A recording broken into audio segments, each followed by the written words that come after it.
Magandang umaga po sa ating lahat, sa ating punong lalawigan, sa ating Vice Governor, sa ating representante sa Kamara de Representante, Congressman Salvacion, sa mga kabesas municipales po, sa mga bukales ng Junta Provincial at sa ating pong lahat, mga kawani, ang lakas paggawa ng Kapitolyo at lalong higit sa lahat, ang mga mamamayan ng Marinduque na pinag-aalayan natin ng exhibit na ito. Ako ba yung taas? Nagtatakbo pa ba? Ano po?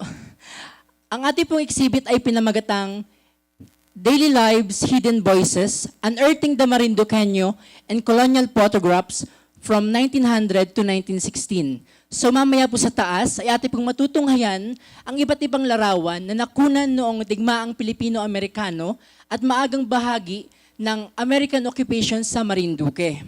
Ito pong mga larawan na ito ay nagmula sa iba't ibang sinupan o archives at libraries sa Estados Unidos. Nariyan po ang US National Archives, University of Michigan Collection, Bentley Historical Library, Peabody Museum of Archaeology and Ethnography na under ng Harvard University. Tayo po nakapag-secure ng permit mula sa kanila na magamit ang mga larawang ito.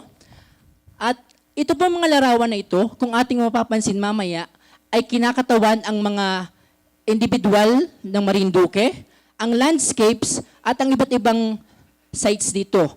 Ano po ang purpose ng mga larawang ito?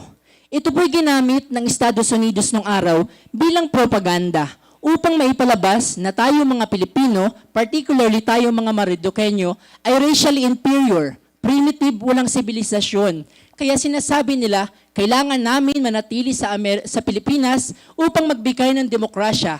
So ang mga larawang ito, in other words, ay propaganda materials to justify their colonial and imperial enterprise in the Philippines, particularly in Marinduque. However, although they are colonially besmirched or stained with racial and imperial stereotypes, makikita pa rin natin sa mga larawang ito ang mayamang kultura, ang tradisyon, ang pamana, at ang pagkakakilanlan ng mga Marinduque na tayo ay hindi mababang mga nilalang, marurunong, magagaling, kayang makipagsabayan o di kay humigit pa, at hindi basta-bastang magpapalubig sa dayuhang panggigipit.